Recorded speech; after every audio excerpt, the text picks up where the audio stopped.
রথযাত্রার দিন কাছে, তাই রানী রাজাকে বললে, চলো রথ দেখতে যাই। রাজা বললে, আচ্ছা। ঘোড়াশাল থেকে ঘোড়া বেরোলো, হাতিশাল থেকে হাতি, ময়ূরপঙ্খী যায় সারিয়ে সারি, আর বল্লম হাতে সারি সারি সিপাই সান্ত্রী, দাস দাসী দলে দলে পিছে পিছে চলল। কেবল বাকি রইল একজন, রাজবাড়ির ঝাঁটার কাঠি কুড়িয়ে আনা তার কাজ।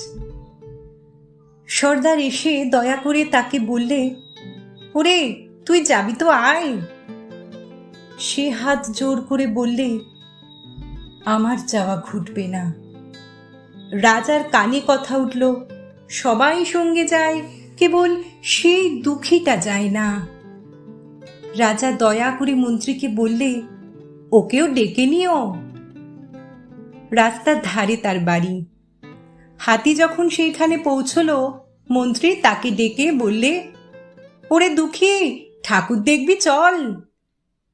সে হাত জোর করে বলল, কত চলবো, ঠাকুরের দুয়ার পর্যন্ত পৌঁছই এমন সাধ্য কি আমার আছে? মন্ত্রী বললে, ভয় কিরে তোর, রাজার সঙ্গে চলবি। সে বললে, সর্বনাশ, রাজার পথ কি আমার পথ? মন্ত্রী বললে, তবে তোর উপায়?